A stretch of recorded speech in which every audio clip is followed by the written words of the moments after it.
Hey, you know what time it is when you hear them horns. I will be your host for the evening, afternoon, morning, wherever you are at. My name is AMON. I want to welcome you to the Corner Convo, episode 56. A corner like thousands of others across the country. It's the place to go if you want to be seen, and to a lot of folks, it's the information center of the neighborhood. Our job is to spark somebody else watching us. We might not be the ones, but let's not be selfish. And because we're not going to change the world, let's not talk about how we should. Funk is in the bag, and the bag is the bass, and the bass never change. It's a groove. Soon as you hear that groove, I know I got you. I know I got you. I know I got you. I know I got you. I know I got you. I know I got you. One of the best singers, one of the best looking motherfuckers. Waiting for the bar battle, bro. On the microphone. Hey, again, man, my name is AMON. Say what you want, just spell my name right. You heard? Next up, we have my man. Hey, look, I just saw the funniest shit in the world, but I'm gonna let y'all check it out. You know what I mean? It's not on me to tell his business. Sometimes you got to do certain shit. It's just enough that people know that you know I go where I need to go to get it better. If you push my button, there's no telling what I may do. Stab you, choke you, bite you. I mean, whatever it takes to make a motherfucker stop existing, I would do that. Yep, those are all facts. And to my immediate left, let me bring this down, man. Let me bring this down. You know what I mean? Because Still no rose petals. Oh, yes. Funny, man. Do you have the pedals? Do you have the pedals? I want a whole line of them just running, dancing underneath the wire and everything. I'm an African genius. Yeah, I'm a hire. Now, real talk. you refer to me as an African. I gotta have a whole African situation. I'm an African genius. Now, And I'm gonna stand up and start you playing refer the to me djembe. as the African genius. All that. You're gonna do all that. All that. That's what's up, man. All right, so where do I start? How y'all doing, man? Episode 56. Y'all seem real dry. It's hot as hell where we at. Don't worry about it though. We good. We are in a new facility. Feels Compound. great. Hey, this compound is crazy. We gonna get to that. I can't wait for y'all to see. I don't appreciate you looking at me sideways though, first dog. Well, you have Evolution You have a whole is a weave thing. in your head. You went got your Weave. weave done. Oh, you are wearing a stocking cap. I did not. My man is upset. And what because is the at extra 40 weave something, about? What is this patch of hair on my real the hair, back dog. of your head, bro? It's not all Here good. these guys go. It's a whole Here these shag. guys go. I can roll with that one though. What is this? You I got can this roll with that random one. synthetic. What is this? It's synthetic Yeah, weave, bro. yes. What is happening, bossy? You guys play too much. It's all right. I am Change disgusted. is a process, bro. It's all right. It's a process, bro. It's a process. Don't worry. Hey man, listen here. Man, if you don't get your goof ass, Bruh. I'm not even going there, G. I'm just gonna let it go. It's all right. You know, I can't even formulate. The I don't type even of wanna look jokes. to my I want left. us to stay friends. If I get these jokes off, I get the feeling we are not gonna be cool jokes no ain't more. nothing but jokes, dog. That's all it is, man. Bruh. Number jokes, man. It it's all good. So how was your week? was great. Let's start there. See, I Great. came back with a new look, man. Facts. Other than that, you know, it was actually, you know what? We laid my cousin down Saturday. Yeah. You know, we laid my cousin down Saturday. Rest in peace. Rest in peace, power, grace, you know what I'm saying? And it was just confident to hear his friends say true things about him. These people hadn't talked. These people speaking hadn't talked to each other, you know, since the incident, since the tragic incident. But they all got up there and they seem to say the same thing, you know, kind heart, warrior, welcoming, everything, man. And it was just, it was confident to the family just to do so. And hear that, it just put me at ease a little bit to know that he's in a better place, man. That's love, it. man. Yeah, no, definitely condolences to the family, man. I was actually talking to some people yesterday that had seen that news story, and everybody was kind of like, you know what I mean? Right. Equally just kind of insane. Like, it's so sad to see these types of things happen, man. Yeah, I mean, so that's what I got, man. But other than that, a week was a week, bro. That was it. Or I got you. I don't have a whole lot as usual. You know what? I'm gonna say this. I've been meaning to say this for the last couple of weeks. Since Bree was on the show, you know, I have. Hey, Bree. I have reached out to my daughter. You know, Good, man. baby Good. steps, man. You know, rebuilding. It's difficult still, to be honest with you. Yeah. But you know, I love her to death. So it's all good. Everything's a What's up, process, man? bro. Yeah, it's all Everything. good. It's all good. That's really good, man. What else? Work, more work, man. Are we announcing anything today? Nah, let's hold off one more week just because we got the final meeting tomorrow. Yeah, we have some big announcements, man. Yeah, I told y'all signs up, profits up. Yeah, there's sponsorships up. Two pretty big announcements in the wings that we will finalize tomorrow when we go and meet with those This folks. guy just don't stop working, man. I promise you. Hey, He just don't stop fucking working. You know what's funny? You say that, You right? as well, but you know. No, it's fine. You That say goes that, unsaid. man. Yesterday I was down there, talking to everybody, kind of getting us ready and prep for the final meeting or whatever. And in the meantime, I was supposed to be okay, first of all, definitely got my week, right? Mm-hmm. My week. I did something that I was supposed to be doing for years now. I had so many people encouraging me, but only one person, and that person knows who they are. Come on. Only one person put the 15 minutes of time it took to sit me down at a table. Oh, yeah, that was huge. That was huge. I filed officially my LLC for Collective Genius Entertainment and Education. So it wasn't Amar? It was definitely not Amar. Congrats on that, brother. Yes, indeed. Much love to that person. Everything's a process. That person, kudos and flowers. But so I had originally gone down to the spot to do the next step, which is fill out the EIN portion, right? Mm-hmm. For some just remarkably ridiculous reason, you can't fill out an auto form on Sunday. Like that's the guy's day. website has hours of operations. That doesn't make any sense, bro. Why would a website need hours of operation? Only thing I can imagine is like maybe some agent has to like validate something. I don't know. That's all I can imagine. But either way, so I couldn't do it. So what ended up happening was I chopping it up with a couple of people. I've been working on, I design my own flyers for my parties, you know what I'm saying? And I've been starting to kind of use the same software to get into logo work. Bro, I designed 4 logos yesterday for 4 different clients just sitting at the bar. Like literally 20 minutes a leg. I'm wait till I show you. You can make money on the move. Bro, I'm talking about a jewelry company. My homegirl, Keisha, shout out Keish. Aki Jewelry, a couture accessory line. I did hers. Her friend who I just met that day sitting in that moment was like, oh, I want a logo for my business. What do you do? Woo wop the wham. Bang, bang, bang, bang, bang. Boogie, here you go, $75.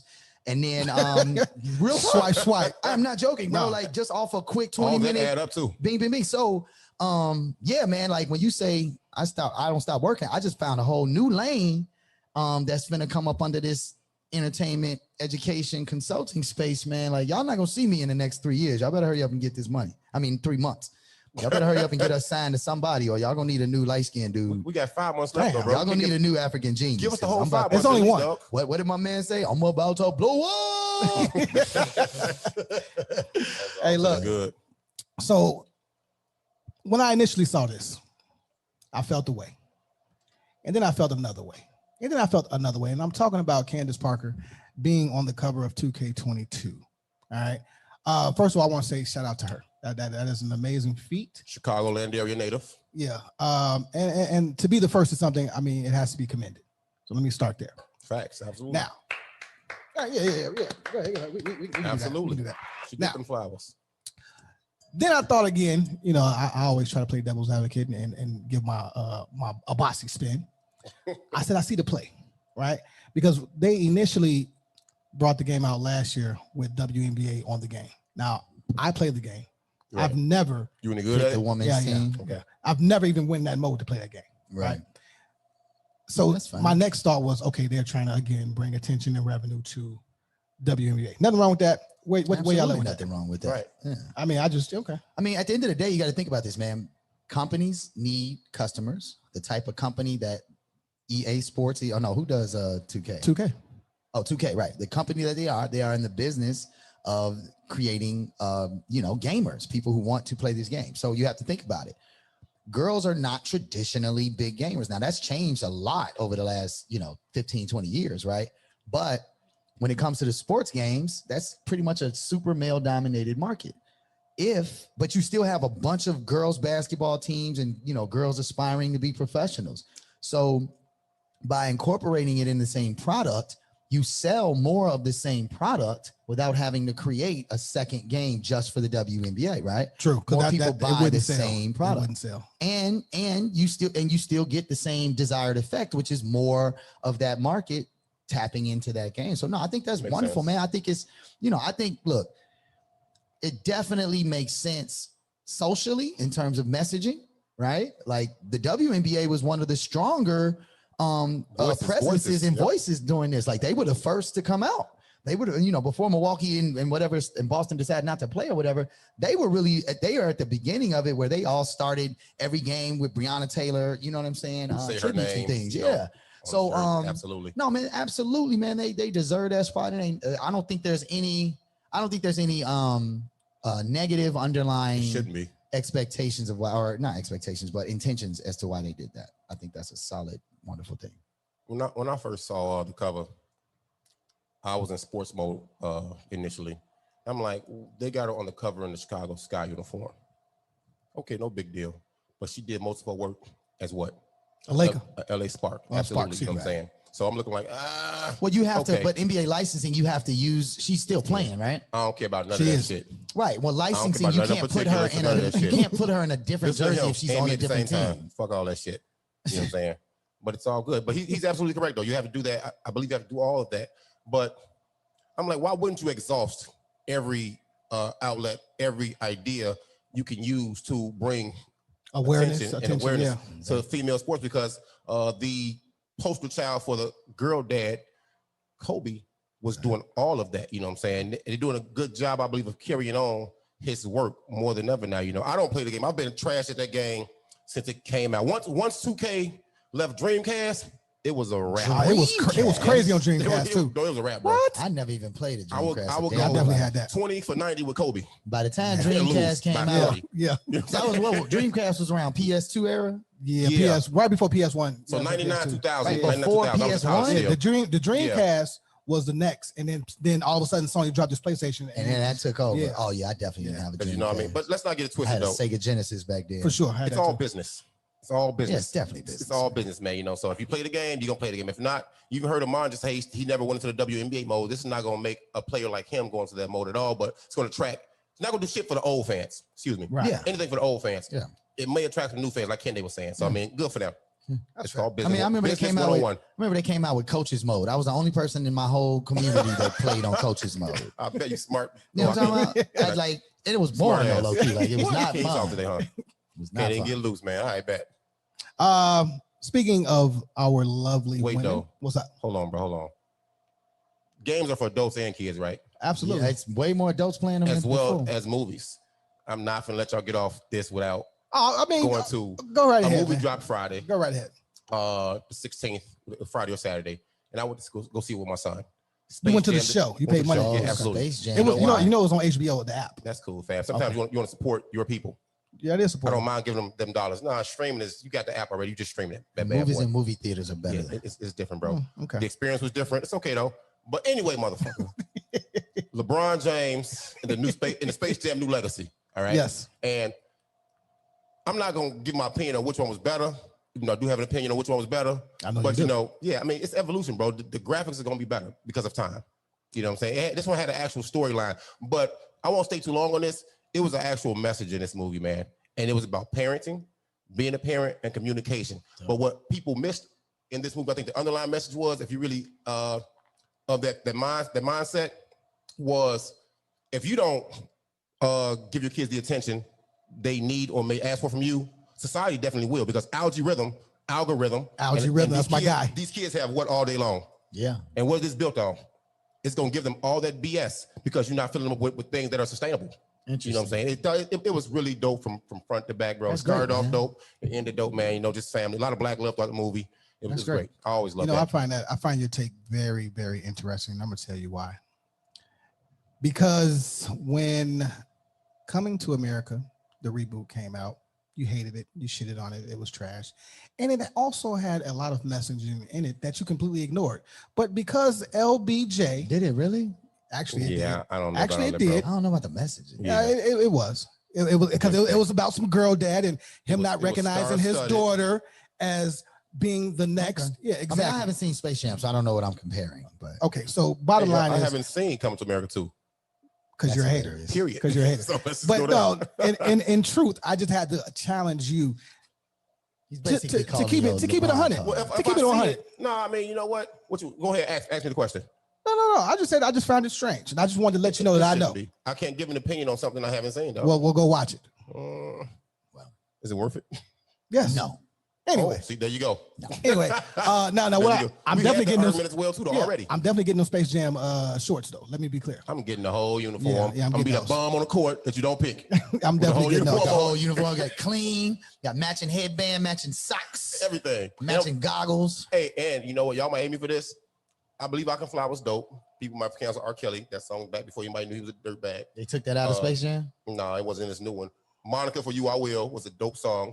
She blew that bad boy to the hills. Oh yeah, it was some bangers on that soundtrack. Yeah, maybe twice. Shout out to LeBron. I don't know if he executive produced the soundtrack, but it was some St. John. Yeah, it was some bangers on that. You put Kurt Franklin and Lil Baby together, bro. That shit that had me that laughing, joint period. crazy though. That joint crazy. Franklin, I'm gonna play it for you. I'm gonna play it for you. That shit is crazy. I'm gonna tell you something. Here's what I do like about that. As astoundingly surprised I am to hear that. I do. What I like about that though is that Lil Baby is different from Da Baby in that way, right? Right. Da Baby is the classic commercial success rapper. DA, right? Lil Baby started in that lane, but he is already early in his career crafting a new lane for himself. A la Chance the Rapper. Chance's first album. Chance is on there too. Very much. Song is cold. You ain't gonna do Space Jam without Chance. but yeah, a la Chance. His first album was very much so about being in the lane, and then he immediately began crafting a wider space for himself, a wider audience. And his messaging, I think, is a little bit more pointed too. So shout out to Lil Baby. So can you do that without being allowed to be yourself, which is kind of what the Space Jam movie was about? Well, I don't know that. I'm not gonna take a deep dive on Space Jam. I'm just not. Yeah. We're stopping. We can go to the next one. We're stopping. Let's all see it. That question was so not about Space Jam the movie, bro. No, I'm just saying I'm not taking a deep dive over Space Jam. I'm not. I'm from man, I got braids. I want to see these braids, bro. Like you have to do a reveal before this show is over. That's why you got the do-rag on. You're trying to get that last bit of grease. No, I was instructed soaking in on inside. I was instructed by my beautician that don't put a stocking cap on with dry hair. All right. So now next up.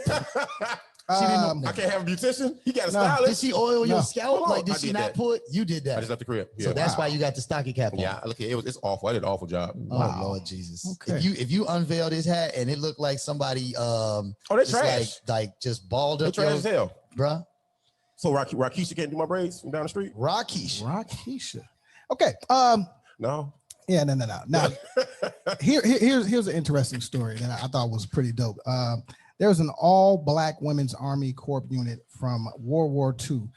They finally received a Congressional Gold Medal. And this is all women, all Black women. They cleared in 3 months, which would have took almost 17 million pieces of mail. Wow. Which is crazy. And they also had to deal with, obviously, the racism, being women and being Black. There are about 7 to 8 still living members. So they received an award, and I thought that was pretty freaking dope. Mine's is simple, bro. Before you go, I really was just gonna say it was dope. Tell us something new. What can Black women do? There you go. What the fuck can Black women do, bro? Yeah. Thank y'all for finally recognizing years later that they deserve. I mean, if you're gonna start passing out medals to Black women for shit they've done that's impressive and amazing, you got a long list. Yeah, and you know what's funny? Yeah. To your exact point. What's taken so long in some ways is that men have been hiding behind the fact that these women have been doing this whole time. Right. So when you start to look at these types of situations from back in the 40s, the 30s, or whatever, you start asking yourself, well, who was in charge and who did they give credit to back then? Because that person knew.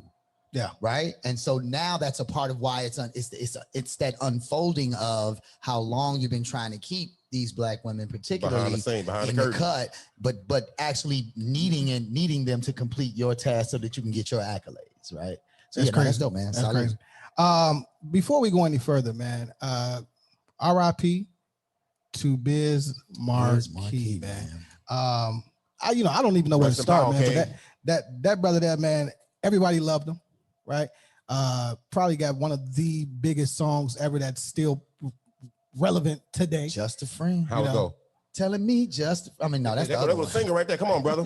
Oh, baby, you got what I need. You say it's just a friend. You say it's just a friend. Oh, baby, you. You know what I mean? Absolutely.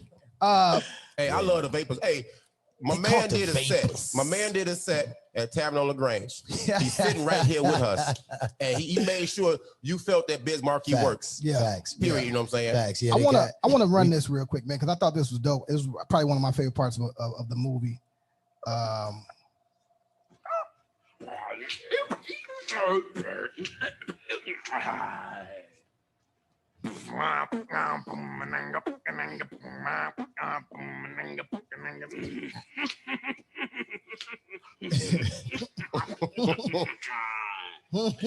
Yeah, that's that Men in Black with Winning back. Biz Markie is an extraterrestrial. That was hilarious, and though. Will Smith, they speak in beatbox.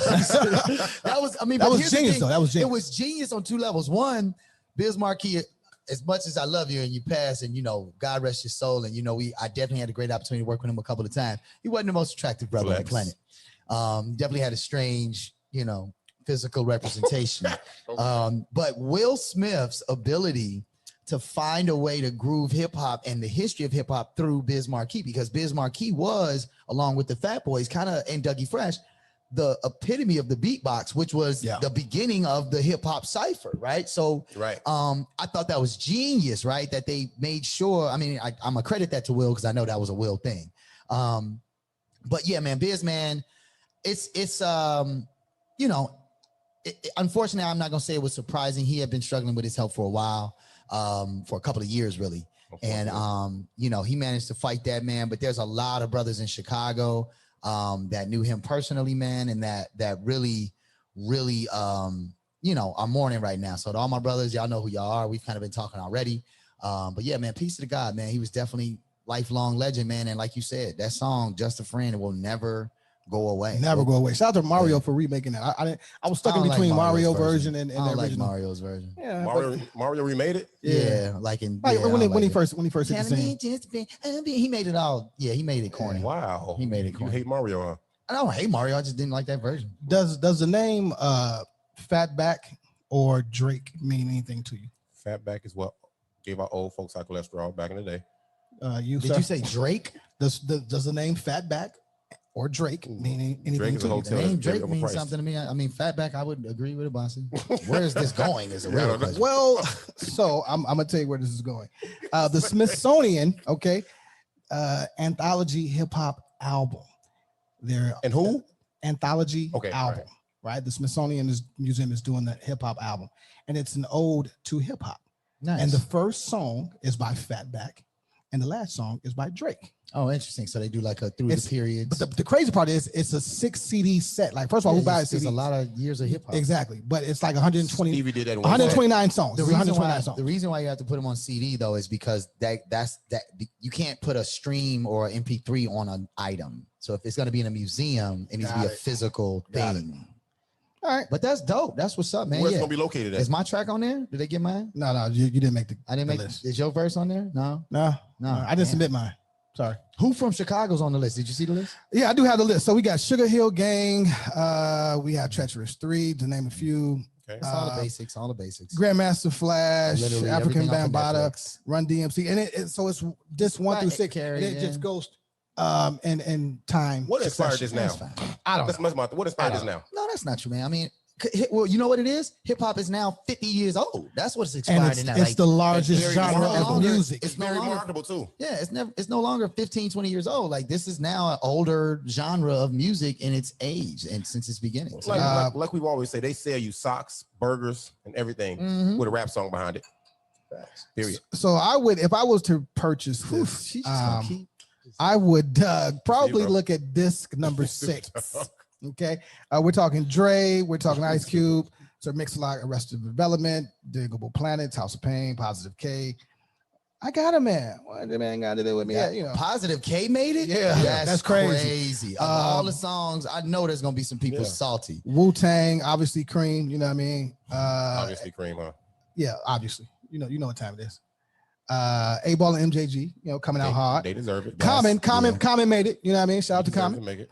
And the Brat as well, Funkified. Y'all left off y'all top and, 5. She deserves to make it. Nas, New York State of Mind, of course. Then we got Craig Mack. The list goes on and on. We got Mobb Deep, Coolio, Goody Mob, E40, Tupac, Mobb Deep. Yep, let's talk about it. Method Man, let's talk about it. Bone Thugs and Harmony. Your brothers. My brothers. Sorry, I'll text my brother. Yeah, Bone Thugs and Harmony. Of course, they're Bone.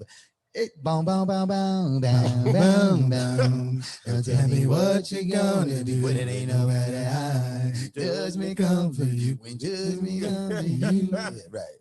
Yeah. It's my Uncle Charles. Yeah. You got Uncle named Charles? No. Do you? No. I do. Actually, I did have Uncle named Charles. I do miss him. He was in Uncle Charles in our family. Uncle Charles Hutchins. He would say, "Come help me move. We finna move out to this different house," because he had paper, and he would actually lift like one box and give you $100. Uncle Charles, I'll help you move every weekend. Okay. Here's $100 for $100 for one box. All right, I'm gonna move along. Check it out. So, I thought this was very, very interesting. NFL is now going to sing the Black national anthem at all major that NFL is games. Extremely interesting. Very interesting. First of all, what makes the game major? Is it Monday Night Football? Is it Super Bowl? Is it playoff? What makes the game major? Let's start there. Do you decide what's a major game? Oh, wait. It says all major games, right? Okay. I missed that word. Everything's in the context. I think Sunday night, Monday night will qualify as major games and definitely playoffs. Thursday, do Thursdays count? Is Jay-Z still in charge of all the music for the NFL? I would assume. I haven't heard anything different. He ain't do that though. But who knows? That's astounding, man. I mean, listen. But when you go to when Dallas plays like they gonna hate it. Pittsburgh or if they play New England, the Texans, or if they play Tampa Bay. I don't know if it's that many races. I'm just saying historically, can we put our phones on vibrate, brother? Mm-hmm. Yeah, okay, cool. Who raised you? So like legit, I think that's gonna be an interesting moment when black folks in these stadiums in like Texas stand up to sing this song. They're not gonna stand. They're not gonna stand. Black folks are gonna stand up. But then they look at us crazy when we sit down. That's what I'm saying. White people are not gonna stand up. And on top of that, the white people that do stand up, this is gonna create some very interesting ESPN highlights and fodder. Here's my question. What is the Black national anthem? Is that really our anthem? Lift every voice and sing till earth and heaven ring. Ring all the harmony of liberty. Let our rejoicing rise high as the listening skies. Let us burn down loud as the rolling sea. Okay, all right, so sing a song. That's all fine and dandy. Somebody start the second verse for me. I don't know it. Exactly. I don't know. It's like the regular national anthem too, though. Nobody knows the fucking second verse. Nobody. Or the rest of the goddamn song. It'll be interesting. Now I brought that up so we can transition right into Richard Sherman and Dwayne Haskins. Now, I bring this up because there are two levels to it, I guess. Sherman, he got locked up for whatever, right? And they use the term domestic all over the news, ESPN. The buzzwords, as Bossy said, that were used. Buzz terms. Now, on the flip side, Dwayne Haskins, his whole wife knocked his whole tooth out. It wasn't all over ESPN. No one really knew about it. You had to I was gonna say I didn't even know that until you put it in the show. I didn't know. So what we're talking about again is the media portraying our black athletes as monsters and as victims. Easy targets. Low hanging fruit.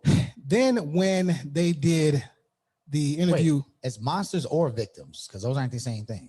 Both sometimes. Well, no, but you're okay. Well, but you're saying that that Dwayne Haskins, who was a victim, he was a victim, was not broadcast at all. But Sherman, who was arrested for domestic whatever, was. So I guess to me, it can't be both. All right, fair enough. And Sherman had his incident involved less physical damage. Yeah, nobody got hurt. You know what I'm saying? Then nobody got hurt. Haskins incident. You have to get the it was just put back in. Property. Oral surgery. Yeah, it was just property. There was no physical altercation with another those person. terms send people ablaze, bro. Burglary, domestic violence, whatever. I'm like, first of all, burglary in that state is really weird. So if you try to get in somebody's house, well, here's burglary. Here's another thing, though, right? One, Richard Sherman specifically Richard Sherman.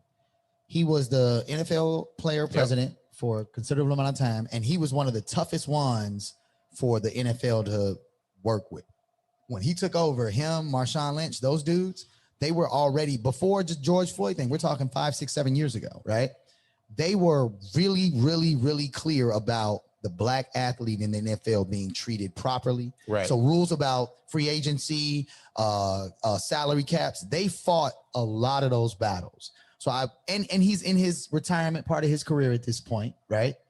I think that one, be honest with you, I'm not going to say this is some conspiracy because he did roll his car up into the gate. He did these things. He's not denying any of the things that he did. Right. The question is really more about this. I can't even put this on the NFL.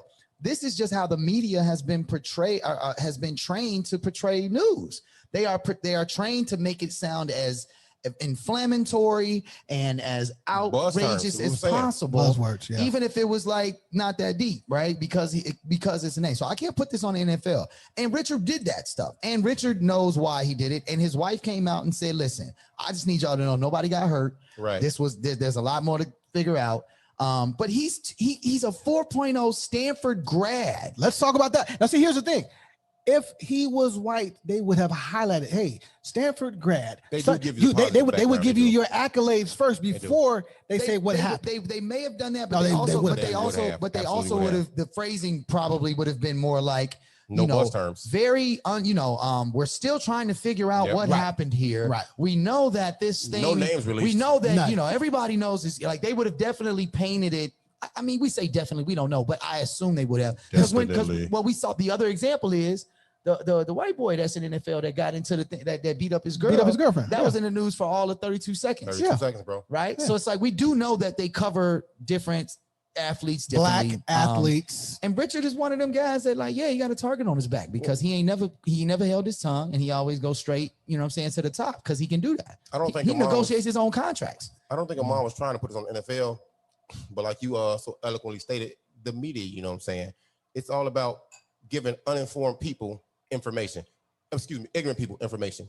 People that don't know what these words and how these words are used, which I was trying to break down at first because people, they saw the word domestic and instantly thought, oh, he beat up. Yeah, somebody exactly. got beat up. Domestic, I did too. It's I did too. And I was shocked. Well, that's why I explained it in the group. Yeah. And in my sports group, and my page, and my inbox. Fam, domestic just means you have had or have some kind of relationship with this person. Right. That's all that means. Right. We have domestic related assault in Chicago. So if me and Amon cousins and I feel like he insulted me and I want to have him locked up for assault because I felt in danger of my life because of his threats. Because that's all you got to say is I felt in danger. Yep. Domestic assault against him. I mean, I'm not putting you in jail, black man. Sorry about that. Right? And I'm not your cousin. My name is, you know what I mean? I didn't go to Shule Yawasoto. There you go.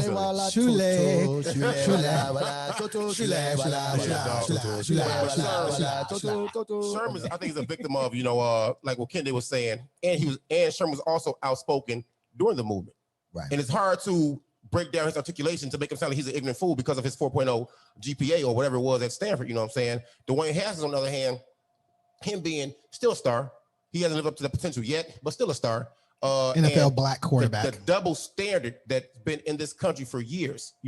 Women suffer a lot from double standard. Let's be correct. Sure. When it comes down to the criminal aspect of being the double standard, black man, bro, you get the fuck out of here. Yeah. You can kick rocks. You know what I'm saying? That's what Dwayne Haskins understood. But my thing was this right here, though. So somebody gonna say, well, they married, so it's their money. I say, Joe, when she knocked his tooth out and she was in jail sitting there because you have to see a judge before you get released for domestic violence, actual domestic violence, not domestic related things. Who paid her bill? So does that make him an enabler? Oh, he paid the bill? Yes. Are they married? Yeah. Oh, well, I mean, that's kind of coming out the same account anyway. That's what somebody else I say. I don't know the financial situation, bro. I mean, I don't either. So my mom and dad. But honestly, at the end of the day, bro, like, you have arguments, you have fights with your. You don't knock my tooth out at all. Listen. The way "knock my tooth out" sounds like we're thinking like this. She knocked his tooth out, bro. 3-piece. That's fine. We don't know. She might have been Layla. We don't know the actual circumstance of how the tooth ended up getting knocked out. Right. We know there was an altercation. We don't know what it like really where he's going with this, right? At all. I'm just saying. This is what the media does, bro. I don't like that that's at what all. I'm saying. But what I'm saying is like I don't pretend that it was just her bullying. It says she struck him. Yes, we know that. We got that part, and the tooth came out. It could have been a weak tooth. It could have been an old tooth. It could have been a weak tooth, bro. just saying, man, there's elements. You got two issues. All of that You got trust issues. All of that trust. All of that aside, yeah, I think the media portrays these things differently, man. But an altercation between a husband and wife in any normal circumstance like this would not have made the news. Keep your hands to yourself. He's an athlete of celebrity, and you know. Hey, y'all, it's good to see him laugh. When this show started, this motherfucker was cranky as shit. I'm still cranky. My God, man. Hey, well, look, we're gonna move right into Black excellence. I got to start with my cousin, man, Nigel Walls, man. Shout out to you, man. Already, Walls, young boy, man. Hold on. Let me let them claps off, man. Let them claps off. Look, my little cousin is 6'8", going into his freshman year, and he already has been offered a scholarship from LSU. The young boy is gonna be tough, man. I love it for him, though. The young boy is gonna be tough. I love it for him, man. But this butt is not a bad butt, because this butt isn't directed toward a Nigel. It's directed toward these government institutions that will stop at no limit to bring them in what's going to make them money. Oh, yeah. Getting their claws on things but early. He's also coming in the age where now they're getting paid. And he actually told his mom, he said, "Mom, I'm a commodity now." I feel like LSU has been mentioned. You know, LSU's been mentioned a lot in this with old girl, with the young lady from Spelling Bee. Yeah, and scandals before that. So what's happening at LSU? Yes. Who's the athletic director at LSU? Bankrolling that product. I don't know, but shout out to young Nigel, man. Keep working, kid. Kudos, keep it up, man. I'm gonna come out there and check you out. Let your cousin live through you, brother. Right. I'm definitely living vicariously through him. What are you talking about? Let me know you're ready to do your signing party. I got you. I got security. I'll be over. I got security though. I ain't gonna stop working out. We also have Steph Curry. How you doing? He Number one podcast in Chicago. he joined NinetyToZero, nonprofit focused on closing the racial wealth gap. Now that's huge. Now you're talking probably the next 5 to 10 years, but they are. We gotta give them flowers for that. Oh yeah. Okay, no flowers. Man, come on now. Yeah, it's not talked about enough. Obviously, Steph Curry is well off, and he's not just giving his money away. He's boots on the ground, getting involved. Money too. Yeah, Mrs. getting involved. Getting money. How long you think it'll take to change the wealth gap? We won't see it. You don't think so? Oh, I'm not gonna say we won't see it, bro. I mean, I'm only 40 years old. I don't know about you. I plan on being here at least. You 40? I got 2 years on you, sir. You 40? Yeah, exactly. I plan on being here for that 40. Yeah. On his shirt. Shout out to Sir Madam, Chicago's finest. I think here's what people may not be thinking about when we talk about the racial wealth gap in 2021. Tech companies are changing the landscape of what employment is. And kids who have technology skills can't be left out of that market the same way a black man who had to walk into the room to do the interview can be locked out, right? So if you're interviewing at JP Morgan Chase in 1995, you have to walk in as a black man in a suit, convince these people to hire you to be the executive, right? These types of companies, the new economy, right? This digital economy that we really are living in right now, all you have to do is have the skills. People can't, and half the time these people don't even sit in the same room when they work anymore, right? So I think that the potential anyway for the gap to shrink faster because of technology economy is pretty substantial. In terms of wealth of assets and property and land and things like that, that's a uphill battle because a lot of that control and ownership is built into the constitutions of do you know the number that the gap is? Yes. I don't actually know. No, it's quite so the average black family is what, 31,000? The average, no, I was talking about something totally different. Go ahead, say what you're gonna say. Yeah, just so if we're talking about closing the financial gap or wealth gap, when you use the term wealth, I mean you're talking about the owners of a team. They're wealthy. Right. The players and people that work for them are rich. So if we're talking about in layman's terms, well, but see, that's not what the real wealth gap is not about salary though. The wealth gap is about ownership of valuable assets. I agree. So, things that can appreciate over time, or just in general things that nobody else can like. So in when we talk about in Chicago, we talk about internet. How many companies are there? How many what? How many companies? How many internet companies are there in Chicago? I don't know. Probably hundreds of thousands. No. And like you buying internet for your house, wireless internet. Oh, Comcast. Okay. Comcast and AT&T. So the thing is that these are monopolies. These are two companies that have an entire monopoly over the entire industry. So you can't penetrate the wealth of that asset when there's only two. and they control it, and they can pass it down, continually pass it down to their families. Same thing when we talk about banking companies, same thing we talk about investment brokerages. So it's not about salary so much. It's about the fact that the assets and the way this country has been built, the assets that have the most value are controlled by families that keep them in the family.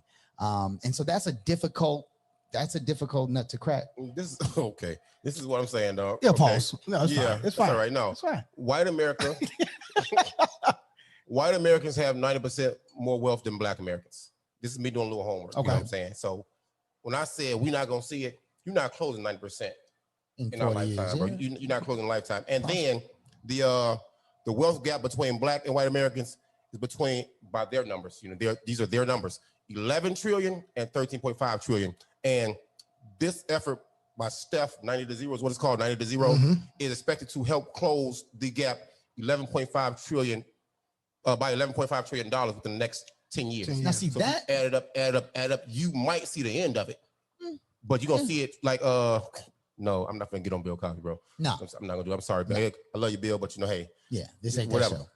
But yeah, man, you know, we might not see it, but unless the way the gap closes multiplies over time, we won't see it, man. And it's sad because you have to look at these numbers and say, damn, how are we this far behind the 8 ball by no efforts of our own accord, because we didn't start out this way? No, man, it's two reasons. One, it was definitely by design not to let us have access to things from jump. Two, when we figured our way into the places, when we had those conversations about Black Wall Street, right? Those were deliberately destroyed or infiltrated, right? And the third level is we are still talking about this like we live in some egalitarian society where actually people really believe like people care about everybody getting along and everything being fair. That's not the case. This is a capitalist country. This is a capitalist world at this point. And so you have to understand somebody's out here looking to get the bag, get it all, have the keys to everything. And so, yeah, it's not surprising that there's a group of people that set it up for them to be that. No, I agree. That group. I agree. I just have one last, I guess, question. Can you say that word again for me? That shit was egalitarian. It means that egalitarian means like you live in a space. I understand what it means when you said it in a sentence. I wanted to hear you say it. Look again. at the big brain on this. I do the mint in context.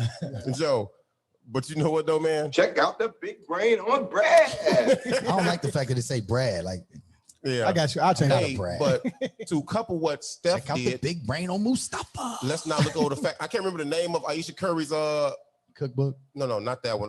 What she Her did, pants. but she started a program that would give, I think, 50 or 100,000 to Black women. Oh, well, we talked about that. We talked about that. Yeah, but you see that they do it as that's some power. Those are relationship goals. Yeah, for sure. Those are relationship goals, bro. Good, now y'all giving, y'all putting back, y'all giving back. I'm getting close. Yeah. There you go. Hey, you better pay attention out here, world. Oh, yeah, that's right. Hey, all right, man. Young world. Hey, young world. Young world. I got a whole LLC now. Shit. There you go. Man, I'm gonna talk about that later. Okay, we will. I gotta get right into this topic, man. Doesn't affect me, affect any of us. But I thought when I read it, it's like, oh, this might be a good one. This might be a good one. And it starts with, can a man accept the same amount of pain he puts a woman through? Yes. Damn, the fifth mic is in the building. Absolutely. You know why? Because they both react the same. Heard from they react the same. When a man gets hurt by a woman, they get really, really physical. It's saying they seem to get physical. Oh, listen to me. Yeah, you're right. I'm not gonna cut you off. You're right. They tend to get physical. They ball up like babies. It's fuck you for life. I'm never talking to you again. Now, I'm gonna speak from my experiences, what I've seen, what I've heard, what's happened to me. When a woman gets hurt, what Jasmine Sullivan say? I'll bust the windows out your what? She destroy all your shit. You better not have a child. I'm still talking. She better not have. They better have a kid together. Or guess what? Oh, it's amplified. You see what I'm saying? And then she goes to her homegirls and they have the consoling session. I'm not shitting on women or men or the behavior because they both have fucked up responses to getting hurt. That's human nature. You know what I'm saying? Can a man handle it? No. Can a woman handle it? No. in the same thing, how many ways can you hurt a person? Yeah. Well, that's where I was trying to get to. That is what I was trying to get to, right? Like, who is y'all? First of all, General Strokes don't do anything with me. How many times? You can't be general. You can't be general. Wait. How many times? I didn't hear the question. How many times? Higher. This is not a tolerance question. Agreed. No. It is. Tolerance is definitely a factor. This is not a tolerance question, though. Tolerance is a factor. Yes, I'm not going to do this, man. This is not a tolerance question, bro. It is. Tolerance is a part of it. So here's the thing. I saw something very interesting. It actually ties into this. Watching The Chi, and if you're familiar with The Chi, the young boy on there, and he has the little boy, him and his wife, right? Oh, no. Young. They're young, right? Light skinned chick, and the what's it dude from? He's from Milwaukee. The dude that's Jacob Lattimore, right? Right. He on the chicken spot on there, right? Lattimore. So him and his wife, they've been married 11 months. Check this out. And wait. The guy that's working the chicken joint got married? Yeah. It's like 4 new seasons. I'm on season 2. Yeah. So he married his baby. One of them. Like, how was she acting before they got married? You see, now you have to speak my point for me. Hold on, watch How was she acting though? Hold on. So mine never finished. Yeah. Y'all gonna double dutch them. I mean, can I? So obviously her form of hurt is cheating. Okay. So that's one. There are several forms out here. So here's the thing, right? Several forms. She was willing to stay with him. He cheated on her multiple times, right? This is after season 2? I guess. Whatever. It doesn't matter. He cheated on her several times. Continuously got caught. She never, quote unquote, did anything. Then she finally decides to do something. And she tells him, I want to have an open marriage. He agrees, right? Now that she's having fun getting the dick outside of him. That's jealousy, bro. Hold on, right? Now he's flipped the script and now he can't take it, right? He's emotionally distraught. He's torn up, right? So he tells her in this episode, would hurt. Listen, bro. That's jealousy like a motherfucker. He tells her in this episode, I no longer want to have an open marriage. Even though I'm having fun with these women, I only want you. And if you still want to have an open marriage, then I don't want to be with you. That's fair. That is a very selfish. Petty showers on his part. It's petty as hell because he like, man, I'll never cheat on you again. So your point to the question is what? Is that no man cannot take it. Because if he could take it, then he would be fine with the open marriage. You went to a show to say that men can't handle it. I'm sorry, dog. I know, because we're in Chicago. We're the number one podcast in Chicago. It's number one show. Think about it. We'll be on the show soon. Yeah. Hey man, look here. Go ahead, Candace, bro. Because this is just, I guess, not my lane. Because I don't paint men or women with one broad brush. Right. I don't. I see the reactions and hurt. And that, what you explained to me, what I heard was jealousy, but maybe we processed that same differently. It's jealousy. Now you upset, you pouting.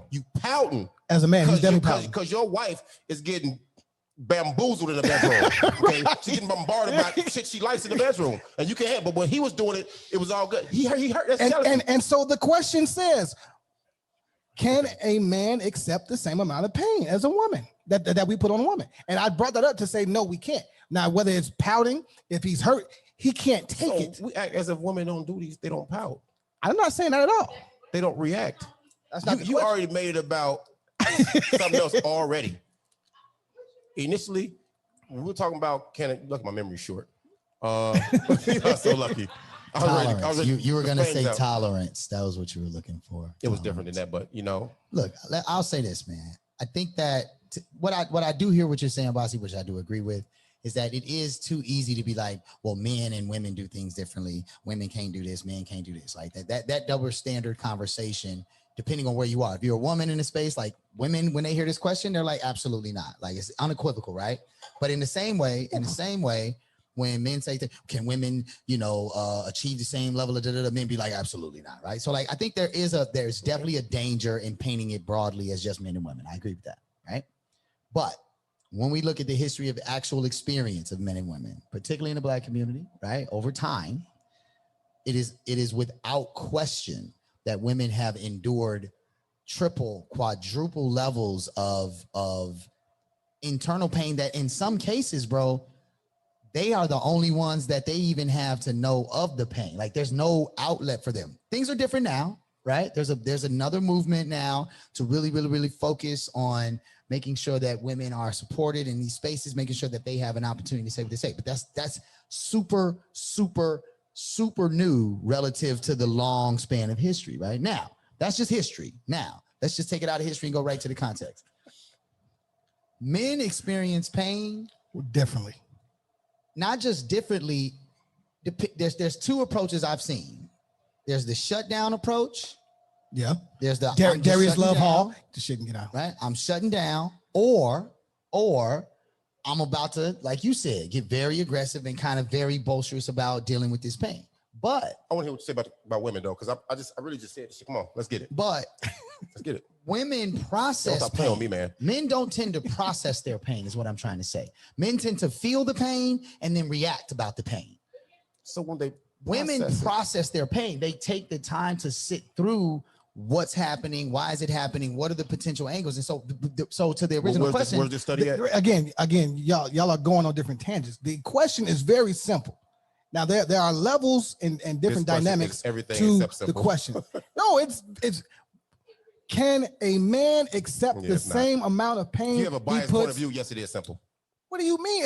Can a man accept the pain? Yes or no? Can he? Yes. Okay. Do most? No. Right. Okay. Abasi Thompson. Thank you.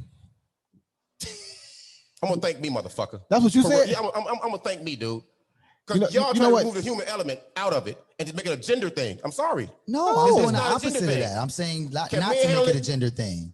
It's just a gender-based question. I didn't. Physical is not. Well, he said physical for men, but then he made the same comparison between them. He's trying to say that they both do the same. He's saying both people experience, both genders experience pain. So women don't react to hurt? What you telling me? No. Yes, I'm saying the same thing. Right. How have you reacted to being hurt? I mean, the difficult part about asking her questions is she doesn't have nobody a mic. Can hear her. She doesn't have a mic. So you have to give her answers to the people because they can't hear what she's saying. Yeah, I don't want you to have a whole conversation. Like we're having a live podcast. Like we're number one in Chicago for a reason. Wait, so but listen. To your, I think your point is go ahead.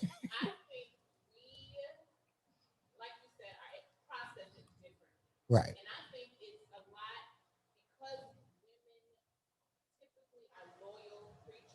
Right. That's a different conversation. Right. So there it is. What? There it is right there. Wait. This time for real. Let me talk. Now check it out. Exactly. So this is hold on. Let me go. Here's where I think and okay, there's two ways about this. There's that initial moment of pain versus that time where you've allowed that pain to heal. And this is what I mean by that. I personally, for sure, have experienced the pain and done exactly what you said, that men will just cut it off. What you were saying off mic is that, when men experience pain, they just cut it off and they just duck and run. Women will open up for more tolerance. I'm not saying that's always true. Man, y'all a lie. I'm not saying that's always true. Getting hurt and y'all stayed and had tolerance. Come on. I'm not always saying that's true. I am saying that in the initial moment, my first thought is to cut through, cut it off, get dead with it. I'm short. However, in my personal history, there's almost not any example where once time became for whatever that pain was, that I didn't also experience and show the same level of tolerance and loyalty to a person by being back in a situation with them or by being back open to at least being cool with them. I'm not saying it's the majority. How do you know? I'm not saying it's the majority, but I'm saying the propensity, the capacity for it to be a thing. The capacity, she gonna count them down. Hold on. How many fingers you got? Whoa, wait a minute. You only 36, huh? Am I 42? I need you to move differently, then. That's what I need. All right, so clearly there's no answer to this question. There's no clear answer to this question. I know men that don't cheat.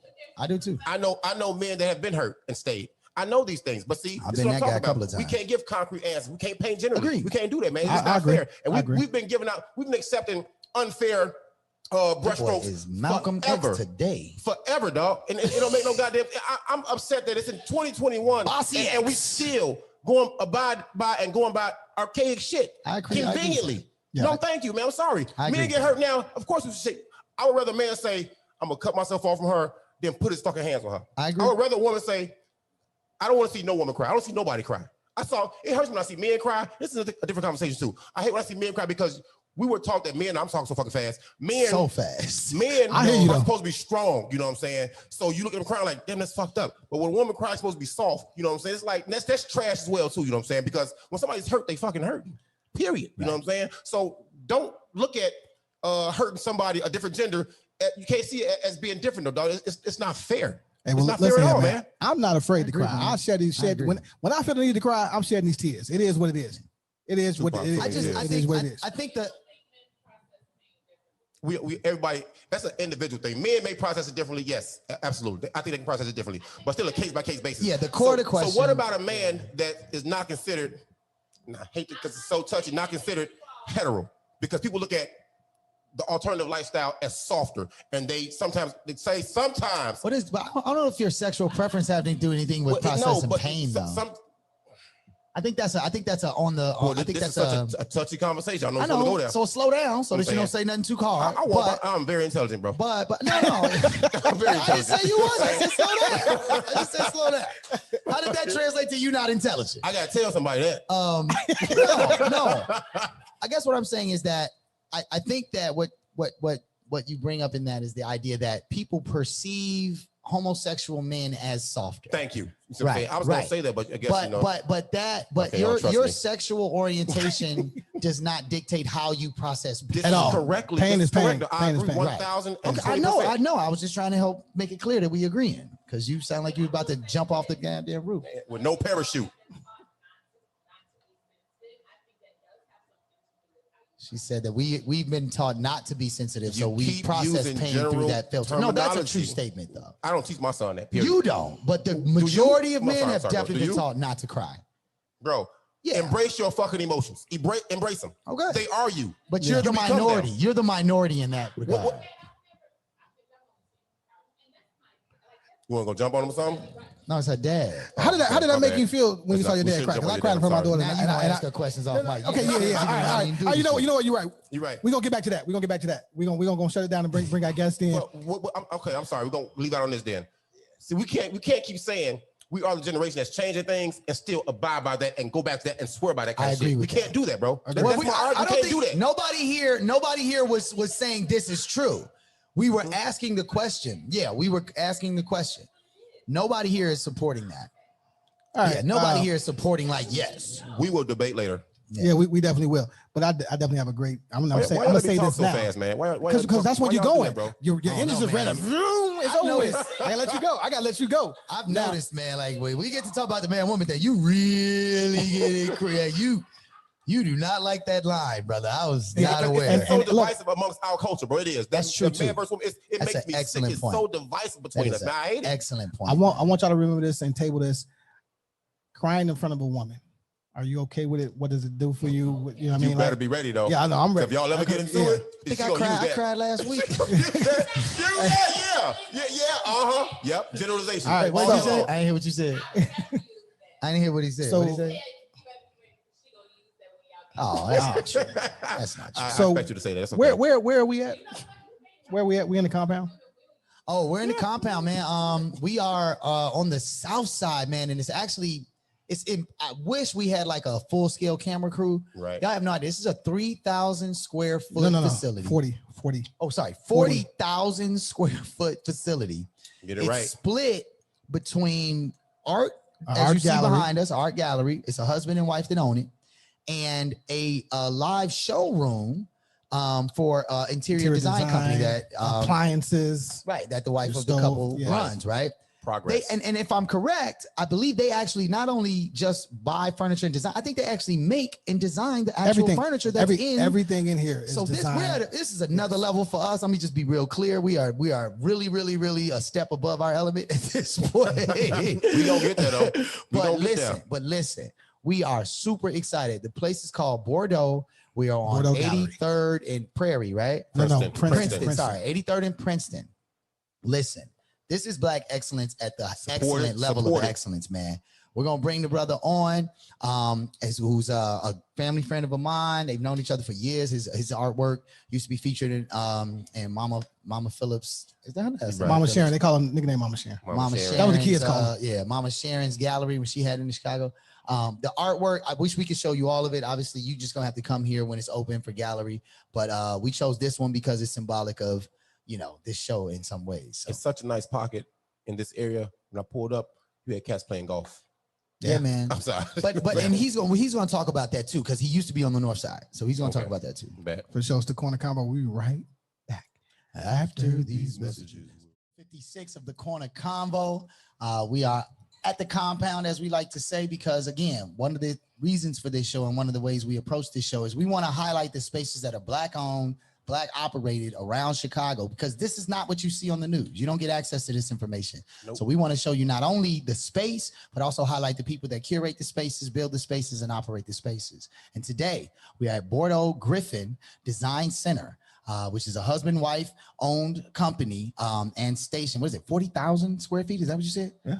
40,000 square feet of artwork and interior design. And what we came to find out, or I just came to find out, is that they not only interior design, sometimes they purchase things, they actually design the furniture as well. So we're talking about the full scale design culture. So please help us welcome to the show, Mr. Gerald Griffin, who is the founder and owner and the operator. The man right here. Thank you. And the other impressive part about this is that, and we'll get into this a little bit further, is this is on the south side. We're on 82nd in Princeton. Right. You know what I'm saying? Like, this isn't, you would normally, if you could see this place, if we did like a full virtual tour of what's in this place, you wouldn't expect to see this on the south side. So, and for even a little more further than that, when I pulled up to park my car, I saw people playing golf, like right outside. I'm looking like, I didn't expect to see that. Period. I expected a compound, a big fancy compound, and no golf players. But even funnier than that, I rang the doorbell. I rang the doorbell. I expected Amon to come get me because Amon answered my text and my call, said, here I come. The door opens. It's Mr. Griffin himself. Man. Okay. But I got on a stocking cap, had on a white t-shirt, I had a gun on. You got a gun on? No, he looked at me like, why are you here? What do you want? Excuse me. Fly. I don't think you know where you are. That's hilarious. I had to say, excuse me, Mr. Griffin. A stocking cap. I'm here for Amon McKinday.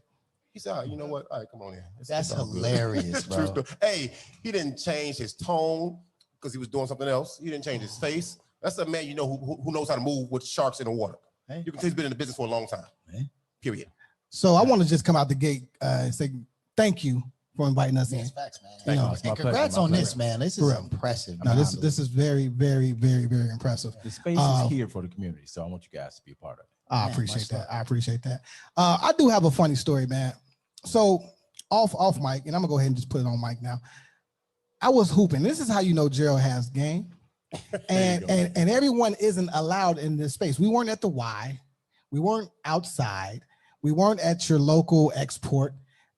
It was, and I was with one of my guys at hoops on some other just next level shit, right? And I looked like, all right, my man getting it in.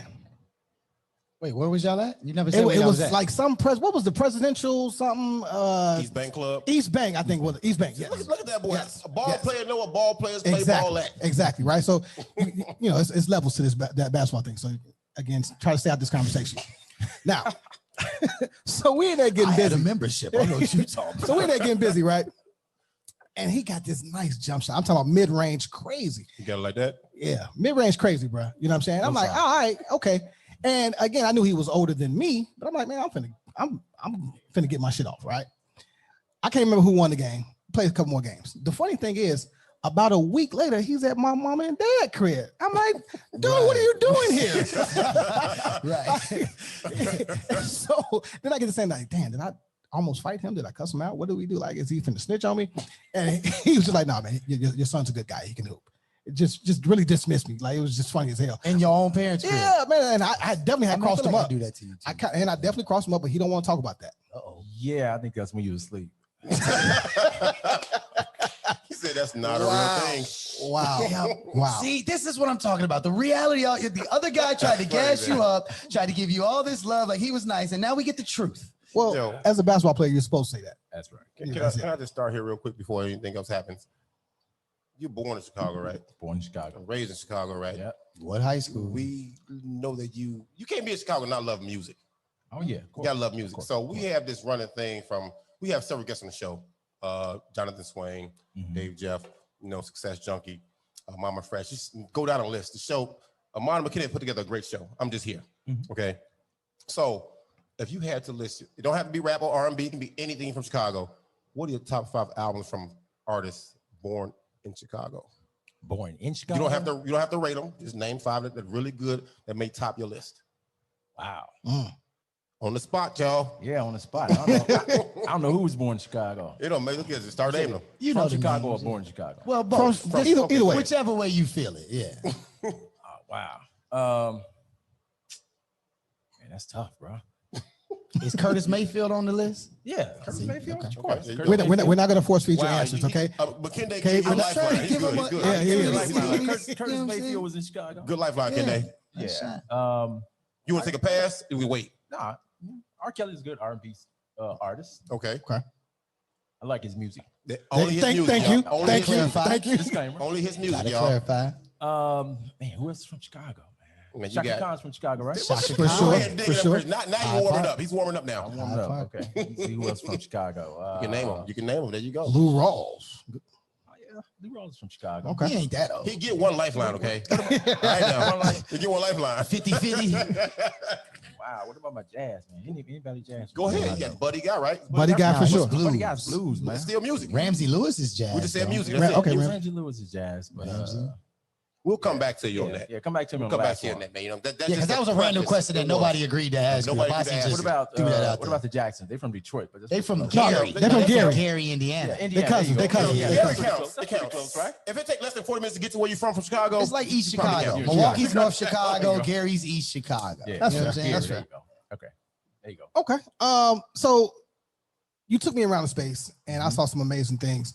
You're going to be teaching art, which is, I think, amazing because I don't think the arts are given enough shine in schools. Right. Okay.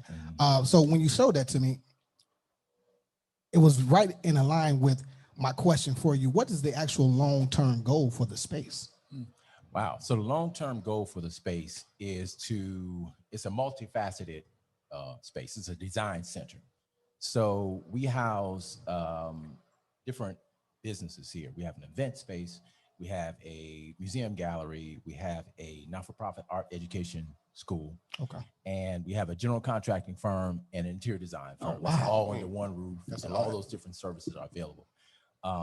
The space itself, we wanted to create a space that was upscale, luxurious, where people in our community could come and have their events and spend their time and do their business and feel safe, feel comfortable, not have to always go outside of your community, go downtown, go to places to try to solicit space for your events, your weddings, what have you, and pay exorbitant prices for a place where people don't want you there, but they'll take your money. So we can, we wanted to have a place that was also somewhere that nurtured, our youth and nurtured our families. We don't get enough of the environment that's positive, that's around us within our midst that we can go to. So I agree. I think like, so, I'm a high school educator. I teach a social justice reading class. Okay. I've been in education 8, 9, 10 years, but I also ran the Promontory for 7 years, right? So I was talent buyer, production manager. So in terms of event space, right? What's interesting when I hear you list what you all offer as a umbrella services here is, like you said, it's everything, a GC firm, right? Yeah. Like, so you all have clients that can come here. They are looking to do small build outs or small renovations. You have a space for them to come in. Then you have the interior design portion of the space, like the showroom space. When we talk about entrepreneurship, we sometimes talk about the fact that you should just pick the one lane and roll with that lane until you become the best. Yeah. How did you arrive at the point where you were like, nah, we can get all of this done all at the same time? Like, what was that decision like for you? Okay, so it isn't just me.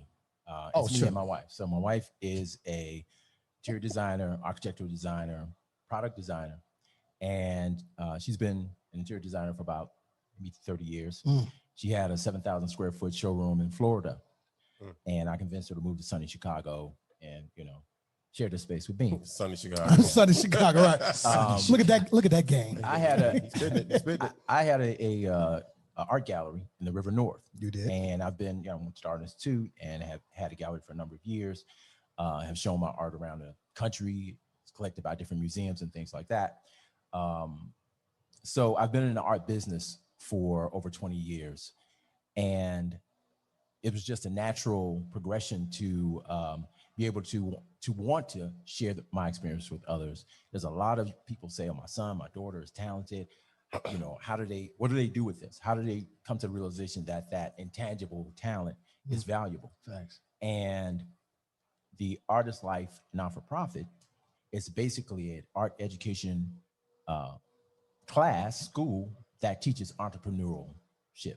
For artists, like how to become a business person as an artist. Right. You're trying to kill the term starving artist, trying to kill it by yourself. Well, you know, when people say starving artist, I always tell them, Google Jeff Koons, living artist. Yeah. Okay. Yes. Jeff Koons sells one sculpture for $300 million. Yeah. $1 million.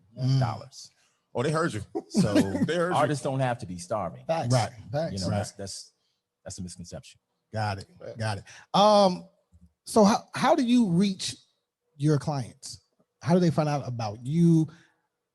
If they've never heard of you, how do they know where to find a Gerald Griffin piece? Okay, so I did mention that I've been in business for sure, 25 years, 2,000 years. I do have a client base. Yeah. Okay, and with the new space, you know, we solicit, word of mouth, our clients that we already know, and you know, we do some, and we're going to have some different signage outside, different things like that. But okay, yeah.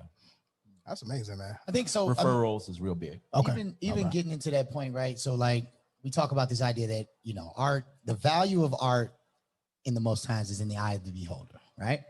But we know that this world, the art world does have a standard for where you are. Now, we also know that there's like a pecking order kind of thing too, right? Like you're a newer artist. If you're you're not a newer artist, but if you're a newer artist and you got something that's fly, it's almost like they still cap you at, we're only going to give you so much room for you to grow. But my question is this, really, like the Hebrew Brantleys of the world, right? Like there are artists, Max Sansings of the world, right? There are artists that have amazing work, but don't have access, as you almost said, to the network or to the clientele that will pay them the dollar value that it's worth. Yeah. What is that conversation like with you and a younger artist for how to know when? Because look, I got a bunch of homies that are artists that are really dope, and not to use the starving artist term, but somebody approached them about buying a piece that they felt was worth $5,000, but that person was willing to give them $1,000. They took that $1,000 because they needed to eat. They needed to pay, you know what I'm saying? They need to pay bills, right? So what is that line like? How do you navigate that line of when you are making art? How do you manage to stay an artist and survive versus make sure that you don't devalue your own work too soon? Okay, so I'm going to take it out of the vocation of an artist. I'll put it in the vocation of a surgeon.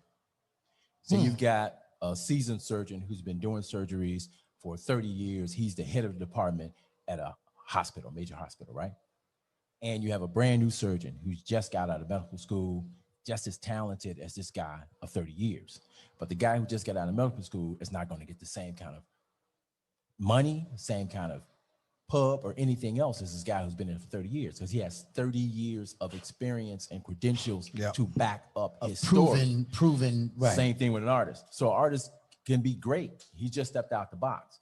So you're not going to have the same kind of repertoire. If I say, well, how do I know this piece is worth, you said this piece is worth $10,000. How do I know this piece is worth $10,000?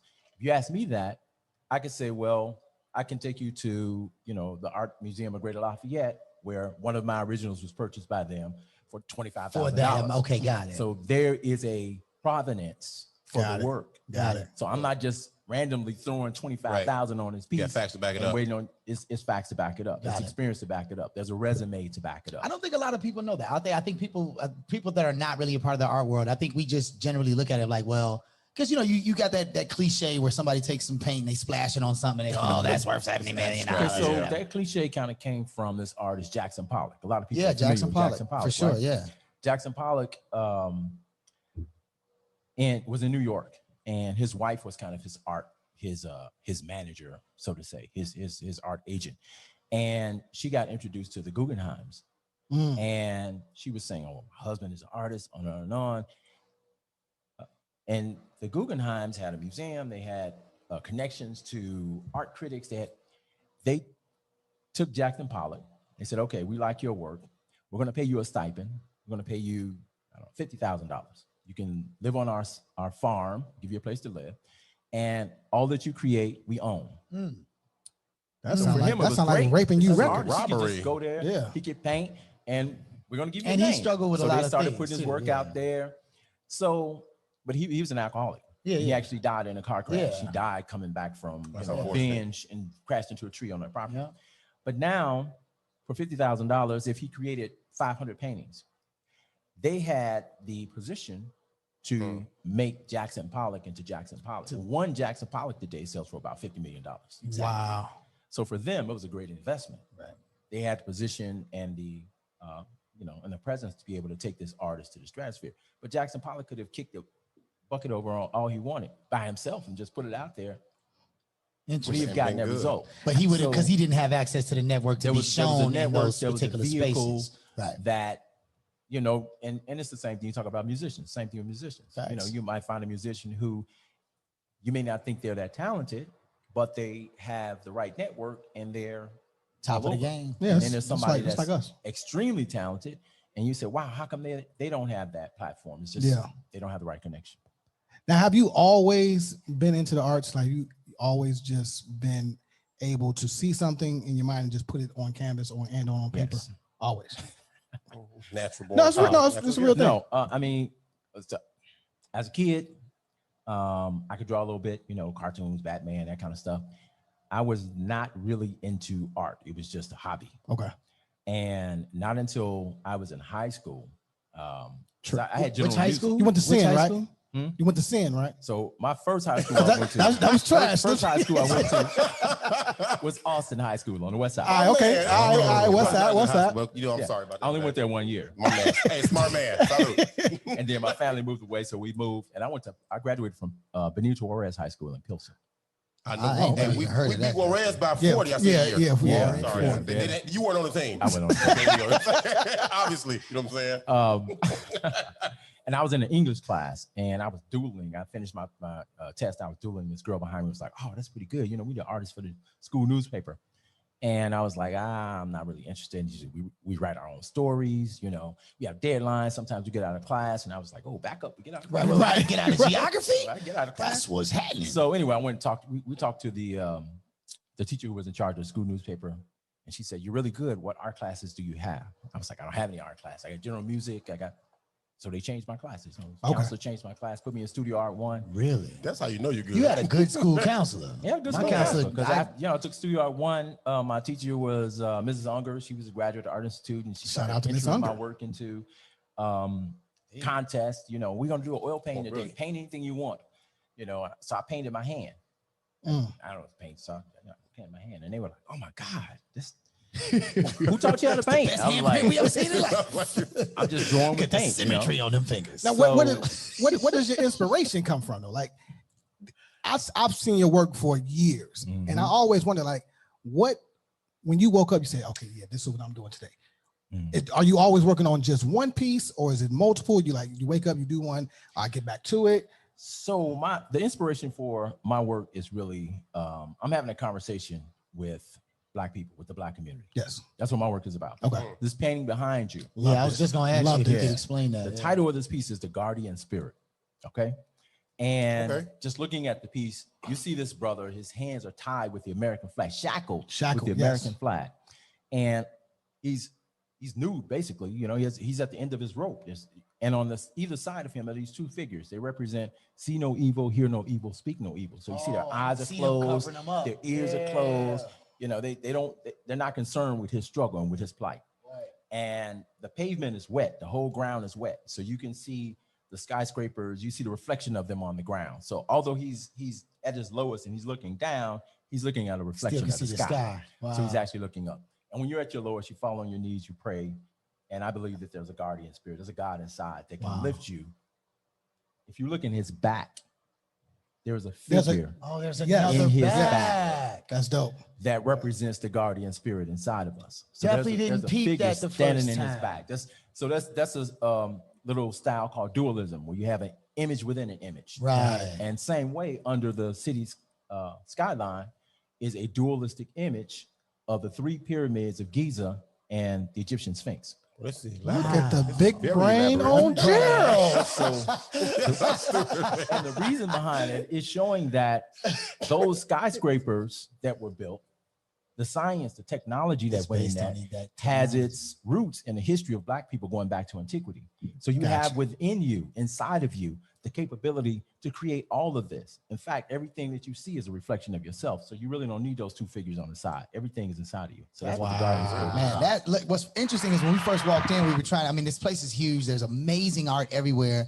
There's amazing interior design spaces. Like there's some of the design spaces that would have been dope for the shoot. Yeah. But we saw this and we were like, yo, that's the one. Yeah. Like a lot of the commentary that we get about this show is that watching Black men have conversations that are just regular everyday conversations, right? Like it's called The Corner because it's basically like we all just sitting down in the corner just talking about whatever we feel like talking about, right? That day. Okay. But what I had no clue, man, I did not do the examination in that way to see all of those embedded dualistic images within it, man. That's amazing. Going on. You know what is it called again? It's called the Guardian Spirit. I'm not going to ask you the price. You got to contact the owner for the price. Contact the owner for the price. Well, you know, when I walked in after our first encounter, I saw the picture of the. That shit was it was almost traumatized, but in a good way. Yeah, you're traumatized. I saw the picture of the president on the wall with. Can you just break that down for me a little bit? Because I thought that was just dope. Oh, thank you. I'm saying it's just Go ahead. So that piece, the title of it is The Promise. Your viewers can't see it, but anyway, we could get it. So the title of the piece is The Promise, and I did that painting prior to Barack Obama winning the presidency. Prior to him winning the nomination, and it's a painting of all the presidents going back to John F. Kennedy. They're all the men in black, all kind of standing there, each in their own iconic pose. Right. And Barack Obama's in the center with his head down because he wasn't the president yet. And the flag is unfurling in front of him, and you have this diverse group of kids on the bottom and a globe like the earth that he's kind of looking down at. And it was this idea of looking forward and how do we change this paradigm of always being the same prototype of the men in black, all white men, and now you had this different idea. And back of them is the Capitol building, and the sun is coming up. And there's a poem, there's a declaration that's written out in front that says, what happened to the promise of life and liberty, the pursuit of happiness and all that we can be? Why does it feel like they forgot about me? Is this a place where freedom is truly free? Bars. They said I could be anything in the world, wouldn't matter if I was a boy or girl, wouldn't matter the color of my skin, I wouldn't have to be on the outside looking in. Ooh. That brings up the point we talked about earlier too. We were talking earlier about the particular mention was that Steph Curry joined 90ToZero, which is this organization that's trying to close the wealth gap between blacks and whites, right? Him and his wife as well. And so, like, how do you see that, right? Because even in the way you describe that piece, it's got that kind of embedded in it. Like, how do you see, not just from the art world? I mean, obviously you got a GC. I mean, you got 6 different businesses under this one roof. Right. That are all aimed at, generating revenue for your family, your generations of families, your community. How do you see the wealth gap being, shortened or cut into over the next, let's just say 10 to 15 years? The wealth gap, I can see the wealth gap being cut into if we as a collective of people take it upon ourselves to create our own businesses and our own wealth. Reason being is that the society is not set up for you to compete on the even playing level. Exactly. It isn't set up that way. Nope. You mentioned GC. So there's government programs in place right now that have a certain set aside for minority businesses. Right. So if there's a government contract, they say, well, 5% of the people, 30%, a little more than 5%, yeah. 25% has to be set aside for minority businesses. That includes Hispanics, women, right? Blacks, all get part of that 25%. What they're saying, not saying and saying at the same time when they make that statement is that 75% of every government contract is set aside for white people. Absolutely.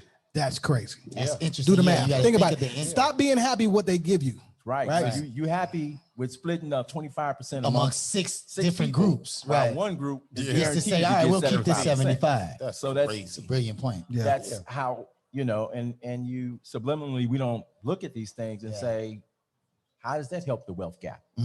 So, you know, you have to be aware of where the platform that we're dealing with, and you have to, you know, operate from there. I think that's a big part of how we address it. You mentioned earlier, you highlighted earlier that, you know, you and your wife run on, do everything out of this compound. Okay. I got a quick story for you. Okay. All right. Quick story. My dad is a well-known educator on the west side of Chicago. Okay. Taught for years, retired a principal. All right. When early in his teaching career, one day his principal, she loved him. His principal walked in and said, hey, I got a new employee I want you to meet. She's great. She's phenomenal. She's great with the kids. She goes to her office and comes back.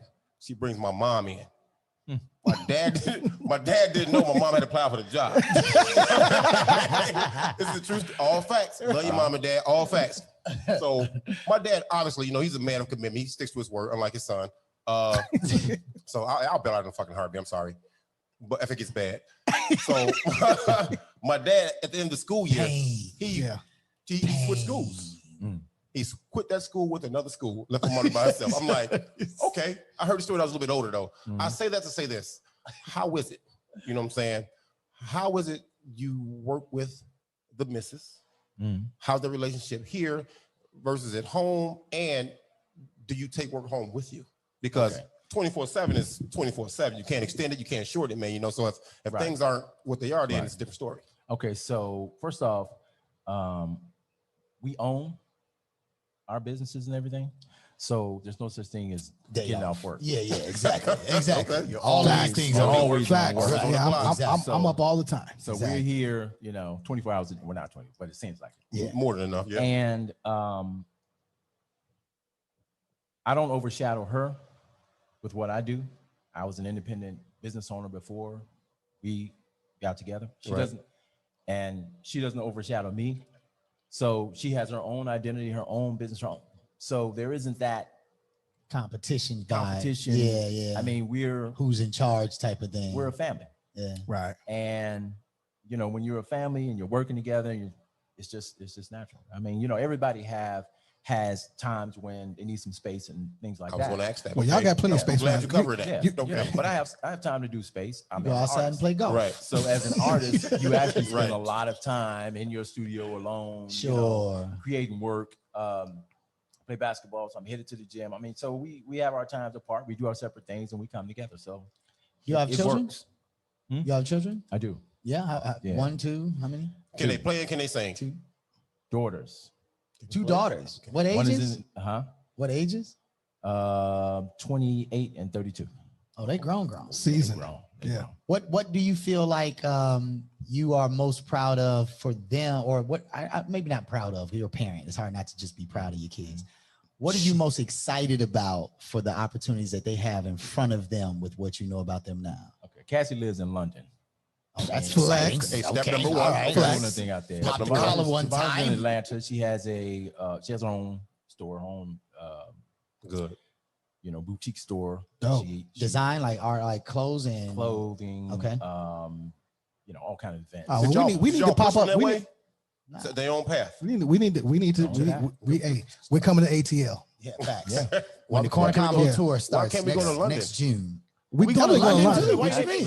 You've been to ATL before. They go to London. She'll be here this week. They're Okay. coming to visit. So Okay, that's what's up. yeah. So what are you excited about for them in the future though? Like given, I mean, think about what. Well, I'm excited about the legacy that we're going to leave for them. Right. So in the future, they'll come and take over this. And I think that's something that we used to do as a collective of people. Yeah. We used to build, you know, foundations to make generational wealth on and on. And it isn't that we just all of a sudden decided we're going to stop. You know, when Tulsa, Oklahoma was huge, some people came in and blew it up and North burned it down. Carolina. Oh, no, not some people. We know who. We know who. When you're We talked about that in Chicago. Yeah. Like Black if metropolis in Bankers Chicago, immediately invested so that they can get the controlling interest. Central Park, New York. Yeah. You just go down the line, on and on and on and on. So there's a concerted effort to keep the Black community struggling, but we have to understand that. And when you understand the platform you're dealing with, then you can navigate through it. Many of us are under the impression that we live in a equal society and that we're citizens that have the same rights and everything as everyone else. Egalitarian. But we don't. So if a police officer pulls a young white boy over and I'm booking him. He can, I'm booking his ass. You arrested. Yep. But he has a different interaction and he has a different leeway in terms of his attitude that he can get away with. And it may not be legally written down, right? Legally written down that you can do that. But if you're a young black man, you say, well, hey, I don't have to do this. I know my rights. You might end up dead. That's true. So we have to understand the platform that we're dealing with. I'm so glad you said that. And adjust to that. I'm glad you brought it up, man, because someone who has been in business and has seen what you say, how was it to actually view what happened last summer after the horrendous murder of George Floyd? Because there were so many aspects of so many ways, different ways that people thought that could have went and should have went, and people were mad that a certain culture was tired, and this was the tipping point. You know what I'm saying? I don't think did you get hit by any chance by any of the? No, we did. Good. We did. That's always a blessing, man. Yeah. So but we're next to a bank. So I think they were concentrating. It's on not like a lot of windows either. It's like there's only one way in, one way out. I saw steel doors prior to. Exactly. Like, wow, these guys are really going for it. You know what I'm saying? Think about that context of George Floyd. This is just my spin on it. That's all that matters. Is yours. You have a brother who 2 years prior to George Floyd got just basically murdered by the police, handcuffed, dragged on his face, and then they said he was in a car accident. Oh yeah, I do remember that. And that was disgusting. They murdered this guy. You have a guy right now who's Texas been in jail almost 45 years, and even the prosecutor is saying he's innocent, and the governor refuses to let him out. Yeah. So George Floyd is just part of a overall structural system that lets us know where we stand as a collective. What your value is. That we're not place. Well, not what your value is and stuff like that. No, I mean what they value. That we're not equal citizens. Exactly. In this country. And if we understand that, like in 1960s and 1950s, our parents and grandparents understood that they weren't equal citizens because you had a black water fountain, a white water fountain. Yeah. You had certain things that were segregated to make you weren't an equal citizen. And so they could prepare, they could fight against that. They could, change their lives around how they were going to live and prosper and keep their families together. We're under the impression that we are equal citizens, that it's cool for, the white guy to call you nigga. It's not okay. Because we're all equal now. I can drink out of this fountain. I could go to the store. I can go to Versace and spend, my check. But you're still not an equal citizen in this society. And if you understood that, then you would change your attitude based on that. We would do things to build our wealth, grow our families from that perspective. Our perspective is skewed, especially this younger generation. Absolutely. We look on TV. So fun. Life is so fun. Yeah, big fun. They don't believe in consequences anymore. They don't believe in. We shouldn't say they in general the ones context. we're talking about. It is not promoted to them to believe or to invest in harder work, patience. My dad. I told the story early on, man. Mm-hmm.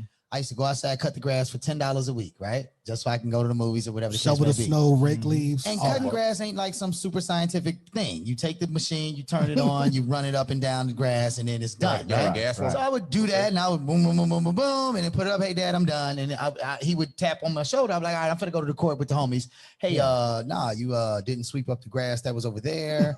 You didn't trim the bushes after you did this. And I'm like, yeah, fam, that's not that. I cut the grass. You know what I'm talking about? That was the $10 deal, right? Yeah. But so it got to the point where no matter what it was, whether it was painting the room, and again, at the same time, to your point, these were, in my mind, these were opportunities for me to just make some money. Right. I'm not recognizing that what you're telling me, what you're really teaching me how to do is to own a home. And to keep a home. I stripped every floor in the house that we own there, right? I painted every wall. I stained every cabinet, right? Yeah. And so, but that process of being told you're not done. Yeah, something's done, but this ain't finished. Right.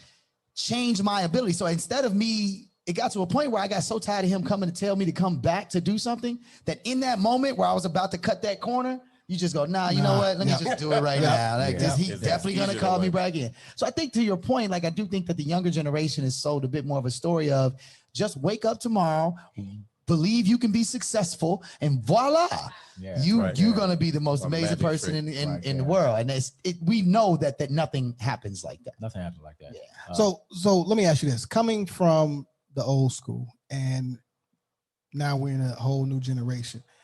How do you bridge your business, like bridge that gap? Because I know maybe you're not just on social media like that, maybe not promoting like that. You know, I know you have a whole 20-year network, 30-year network. Yeah. But you are in a very, very high intense, quick, everything, Instagram, Facebook, whatever.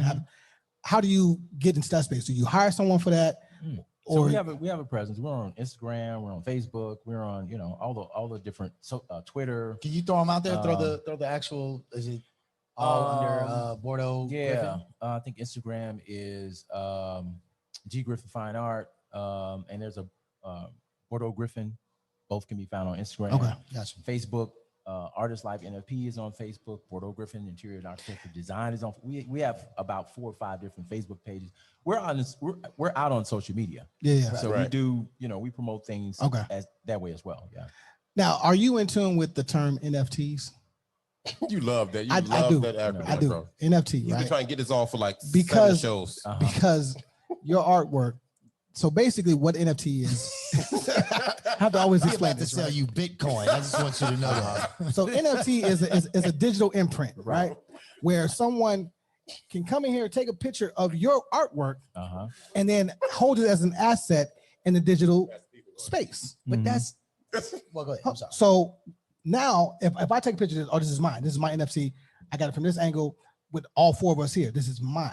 Not really. But I can. There's copyright infringement. Yeah, for sure. Because he didn't give you license to say you could use that image and whatever you think you own. So I'm asking because that's a part of the new generation of what they're doing, right? And I mean, you have some great pieces, and you just showed me something that was crazy, and I can't wait to see this done. I'm not going to drop the ball right now. Oh, you got exclusive view man, on the set? Okay. Listen, it was crazy. Okay. It was crazy. Oh, really? Just to kind of put that on your radar. Okay. You know what I mean? Just be aware that is a thing, and another way to bring some revenue to yourself. Yeah. Okay. You know, hey, that was great. He's like, well, I mean, I'm always open to new revenue streams.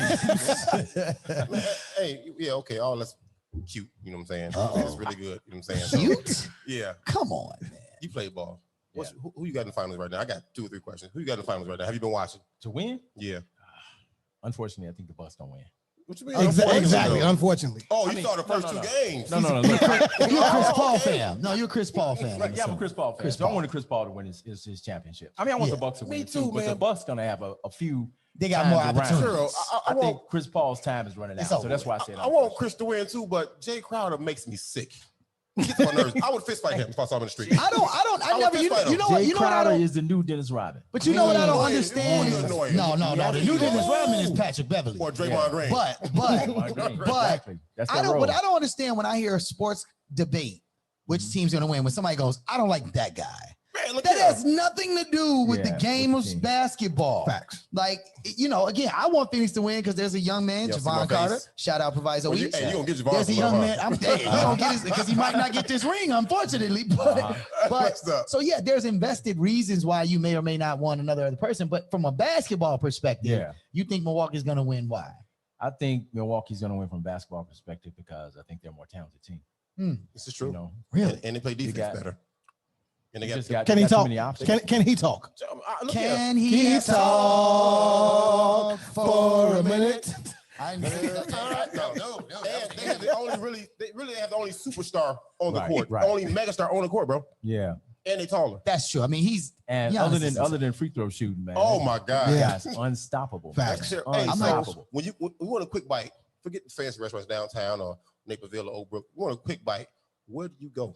What's one of your go-tos in Chicago? Go grab something. Good question. Wow. Quick bite in Chicago. There's a lot of good ones. Yeah, Portillo's. Patillos. Quick. That's a lock in. I respect it. Oh no, we got a note from the audience. I really want to say a hood joint, but it's okay. Wow, I've never seen anybody I really frown at wanted Patillos. you got a hood joint, a local Are you a joint. vegan? I really wanted one of those, but what you do? Don't act like you ain't went across the street and got a gyro. You know what I mean? You got the gyro. The gyro special. Yeah. You know what I mean? Mild sauce heavy. Right. Gyro burger invented in Chicago. The gyro burger. I go with J&J's hard. Yeah, I do. Hey, we're not gonna hold you, man. I just want to tell you thank you again, and we appreciate your time. But before we let you go, this is the get sign time, right? This is what we call the get sign time. Wait. I do want to ask one more question before you do that. My bad. And it's only because I know this is a part of what the thing is. How do young people find out about the programs that outside of Facebook and the website like that? Okay, good question. Outside of the art education, is there other programs that are coming through the not-for-profit, or is it mainly just art education focused right now? It's art education and design education. And if they go to artistlifenfp.artist, ARTIST, we'll put it up, artistlifenfp.org, then they can click on art classes, and then it'll take them. They can register. They can come and take. And are you taking age group? Yeah. What age group are you? So it's going to be two.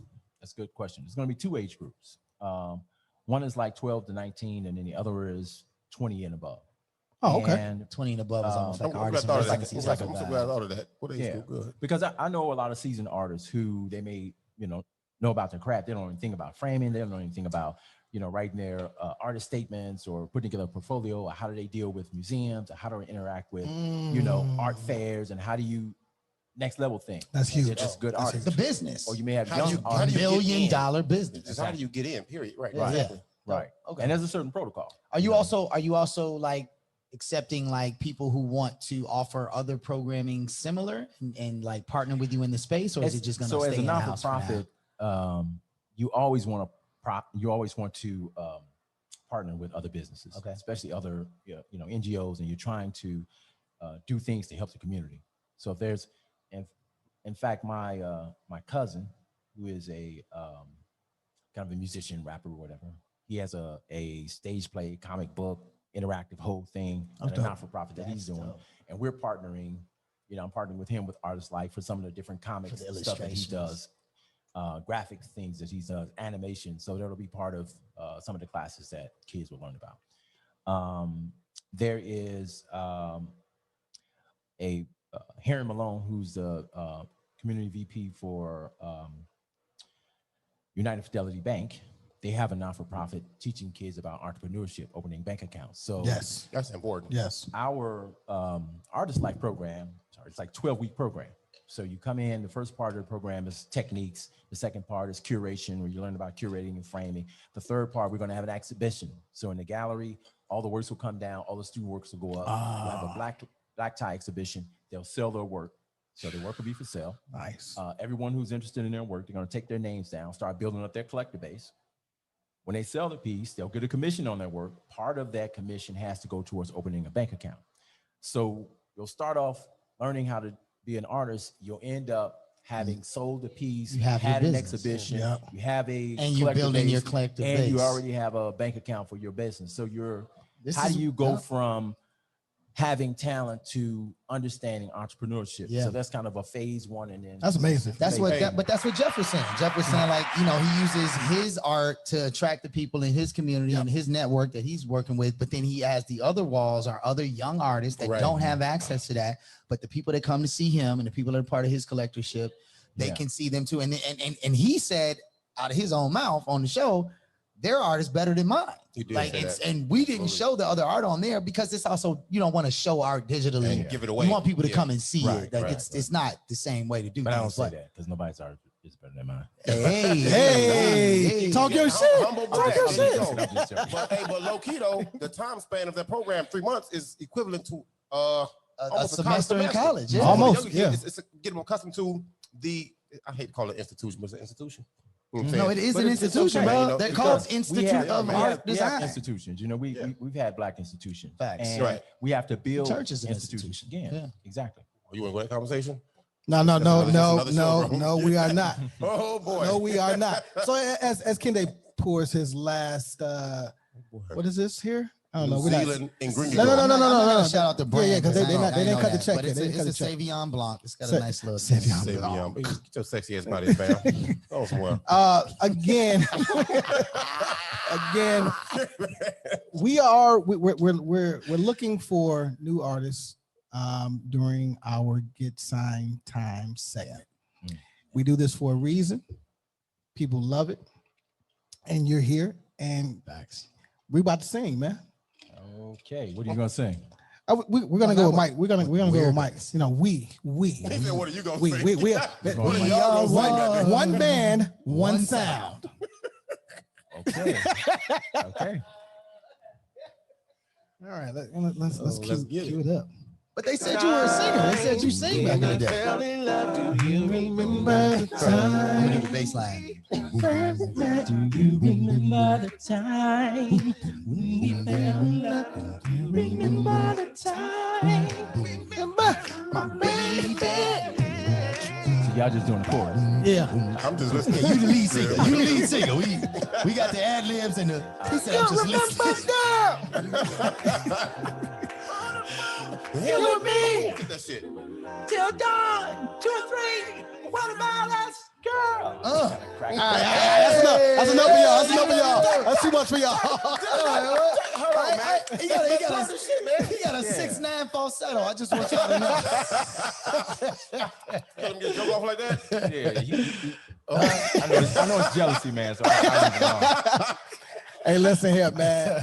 No, it's been a pleasure to be It's been here. a blast, man. Man, I really like you gave some great information, and I think a lot of people not in tune with this whole space. And I wanted to highlight you and what you do for all your work you've done. And I know you're not done. Yeah. And look, when y'all see this space, yeah, man, it's no joke, man. I've literally only seen the 25% from the front door to like when we were setting up because we were trying to stay on schedule or whatever. Or I was trying to stay on schedule. Excuse you. But yeah, the fact that I knew there was I could see down the hall and see that so much more, man. But I also want to say, man, to you, like honestly, again, the fact that you made you and your wife, I don't want to make it seem like she wasn't a part of that, but the fact that you and your wife made a deliberate decision to make sure it was community based and leave River. I mean, it's not even about leaving River North. It doesn't matter where you were. It's about where you knew you wanted to be and what you want the impact to be. You don't have to do this, man. Like you can live, you and your wife, y'all can go live luxurious, do whatever you want, however you want, right? But the fact that you make it very much so a point and a purpose to do something in the community, that's our point on this show. We like laughing and joking and having fun or whatever, but at the end of the day, there's no value in us talking about this if there's not a you who's really putting it on for the community. So like, real talk, man. Much appreciation for you letting us do this today. Yeah. Can I say one last thing? Yeah. Okay, so nobody's an island. You know, me and my wife didn't just get here because, you know, we stayed up working. There was a ton of different people who, if they hadn't been there, we wouldn't be here. So please speak to their names too, man. It's the same thing. I mean, we believe in giving people their flowers. It's kind of us, you know, sharing our gifts with everybody else, and so we all can rise. Yeah, don't be afraid to share the information, man. Don't be afraid to give the gifts, man, because it'll come back to you tenfold if you really think about it in real life. And those that hate on you, they want on your team anyway. That's true. LeBron or Michael Jordan? Not you. Man, Jordan, man. Yeah, exactly. You already know where you're from. You're not going to see Space Jam, huh? Already saw it. Hey, Him mad. So I know this thing will be better. You already said it, though, right? The first one was bad, too. Now you go. I'm okay now. That's cool. It's the Corner Convo, episode 56. We out, y'all.